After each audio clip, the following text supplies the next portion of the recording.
Welcome to Dev Delight, Development Done Right, and today I'm going to show you the basics of debugging in JavaScript. Let's get started.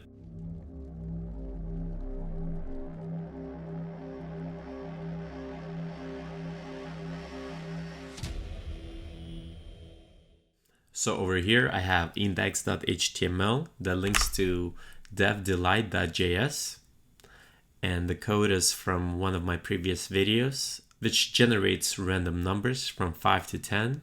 And here on the right side, I have the Google Chrome browser open. So what you want to do is right click, inspect, go to sources, and perhaps you might have this navigator closed. So what you want to do is click and open it. And you should go to the JavaScript file.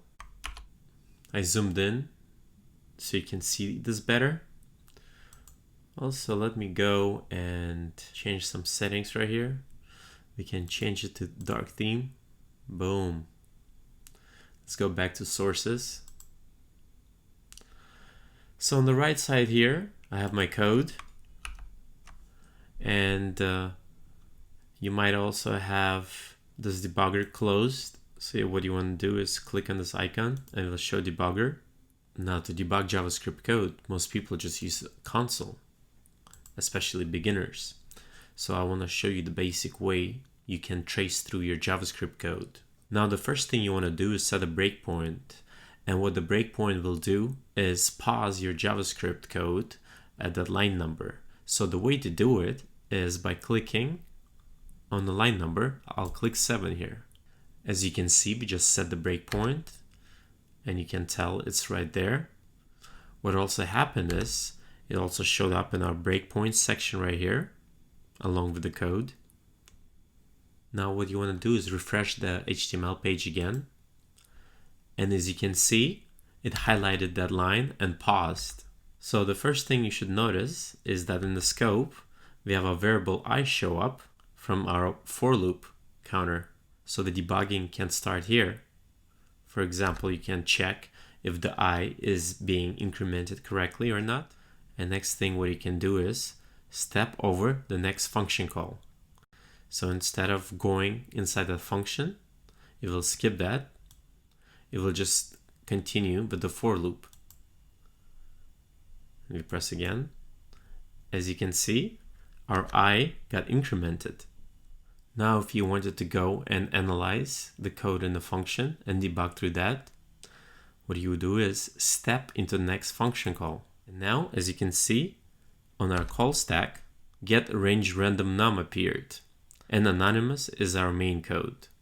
But right now, it shows us we are in our function. Also, if you notice, all of a sudden we have local variables here, which are end and start. So we know exactly what we passed.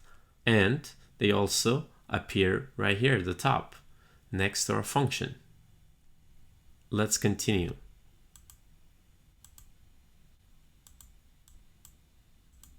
Now we came back to our for loop, and as you can see, the I incremented.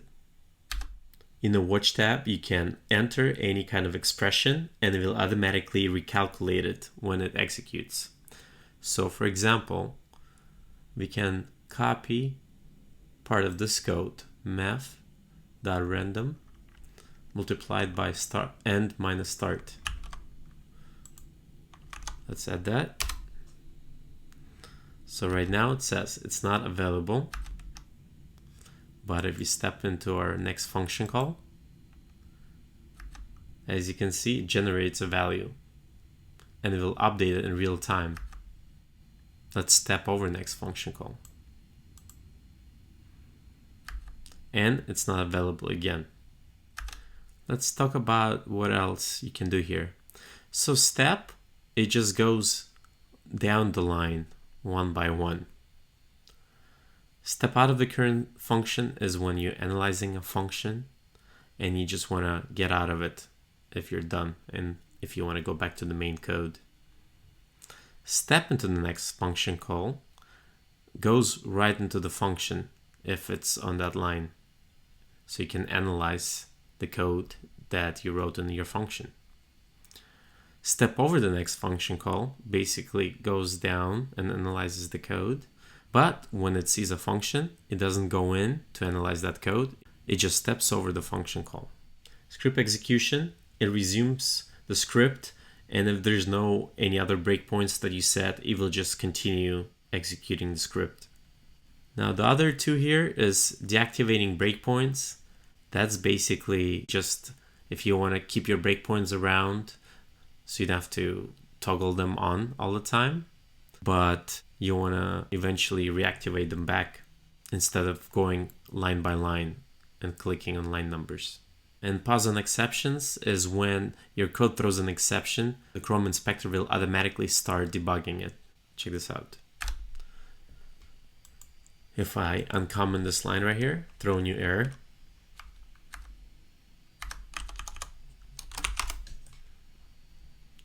and disable that breakpoint, and let me just refresh. Oops, I forgot to enable it. Let's enable it first. And let's refresh. Boom. Without any breakpoints, it starts debugging. And as you can see over here, it says pause and exception. Error, this is the test. And this is the error I threw. Okay, but you might say, you know what? Why do I have to set breakpoints each time? I wish there was a convenient way to trace the code.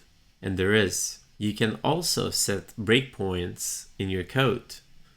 And the way you would do that is by using debugger command in JavaScript. And you can put that anywhere, and that will set the breakpoint. Let me come and throw a new error out.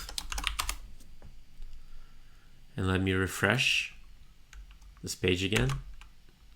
As you can see, the script stopped executing where I put the debugger keyword. And now we can do the same thing.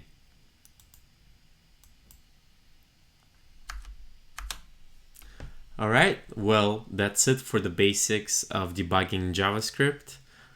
Let me know in the comment section if you're implementing debugging in your day-to-day coding yet. If not, you should, because it will help you out a lot. Hope you enjoyed, subscribe, and I'll see you soon.